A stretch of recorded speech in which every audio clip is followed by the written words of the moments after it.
Please be sure to subscribe to the channel to update the fastest and most accurate news.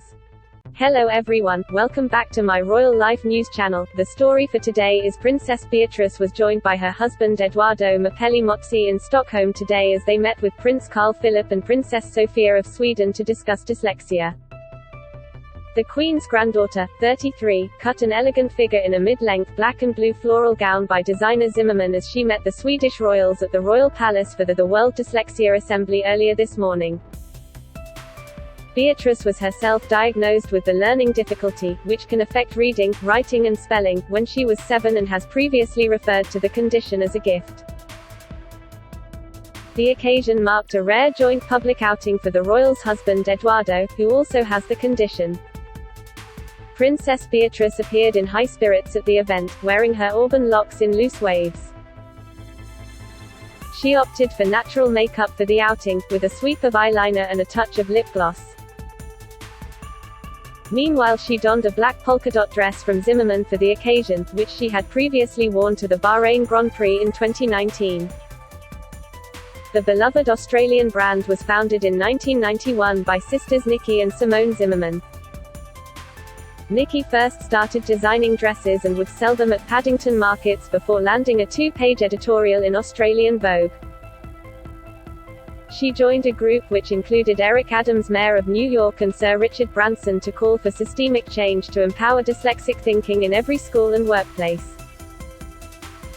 It is the first World Dyslexia Assembly at the Swedish Royal Palace and came in partnership with the Prince Couples Foundation, Prince Barret Stiftelse, and is supported by Microsoft. The World Dyslexia Assembly aims to create systemic change in how the world perceives, defines and supports dyslexia by bringing together sovereign leaders, governments, iconic brands and the most powerful changemakers. Made by Dyslexia's mission is to train every teacher and help every workplace to spot, support and empower every dyslexic mind.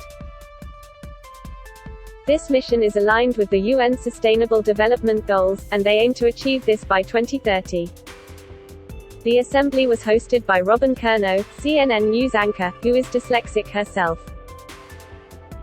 She hosted the panel discussions on how to empower dyslexic thinking in the workplace and in education from global leaders including Microsoft, HSBC, Meta, Randstad Sorcerite, International Dyslexia Association, Millfield School and many successful dyslexics including space scientist, Maggie Adaran-Pocock, who will explain how the dyslexic thinking has helped him to succeed.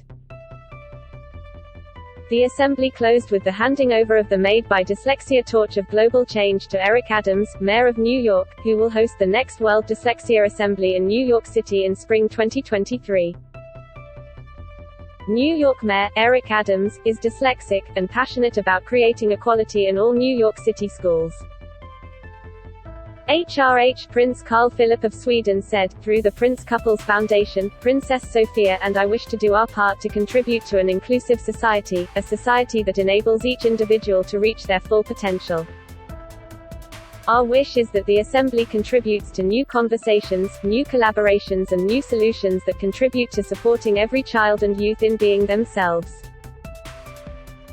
Meanwhile, Kate Griggs, CEO of Made by Dyslexia, said, the World Dyslexia Assembly is building the ultimate alliance of game changers across the globe and includes sovereign leaders, governments, iconic brands and powerful changemakers, all who share our passion to create systemic change to level the playing field and help to create school systems where every dyslexic child thrives, and to empower workplaces where every dyslexic adult can flourish.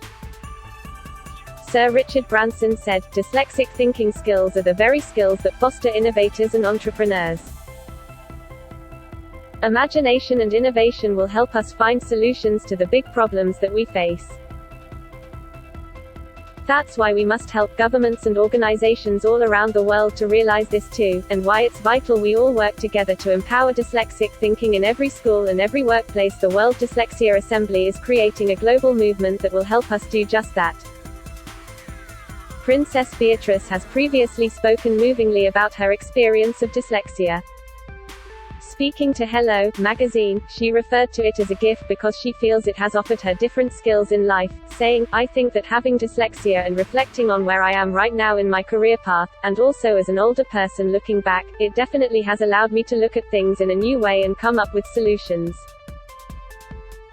Her words echo the title of Ron Davis' 1994 book The Gift of Dyslexia, which became an immediate bestseller and became a Bible for people with dyslexia and parents of children with dyslexia. The princess also revealed in the interview that he also has the condition. The Duke and Duchess of York's daughter said that if any child, any bonus son, or future babies that are on their way, are lucky enough to be diagnosed with dyslexia, I feel incredibly grateful to have tools such as the Helen Arkle Dyslexia Charity, that Shush is patron of, to be able to tap into, to give them that extra support. Beatrice said she considered herself lucky to have dyslexia, saying, "I think that having dyslexia and reflecting on where I am right now in my career path, and also as an older person looking back, it definitely has allowed me to look at things in a new way and come up with solutions. I always describe it like being able to think in a circle. Yes, my spelling is appalling, and I wish that I could do something about that. But luckily, spell check has sorted that out for me." Beatrice added, "I think life is about the moments, it's the challenges that make you. Of course, I would never want there to be any difficult situations, but I feel like if we're able to embrace some of the tools that we have from the Helen Arkle Dyslexia Charity and other organizations, then I feel very, very lucky that we can have this conversation." In May 2020, Princess Beatrice opened about her dyslexia in a video for Made by Dyslexia. The royal said she struggled at school, while her close friends appeared to be so far ahead, revealing, "I think at that stage, those moments of doubt just pop into your head. I'm not good enough, I'm not smart enough, why am I not like the others?" In the video clip, which was shared by the charity's YouTube channel, she continued, "I think when you're in the classroom, those moments are very defining." Speaking in the video, she revealed, "I was very lucky, I got to go to a school that was very nurturing and very supportive, but I would describe the actual day-to-day learning side of things very challenging." Princess Beatrice went on to recall one particular memory from childhood, explaining, "We had different colored books to describe how far where your reading levels had got to, and I was always on the white books.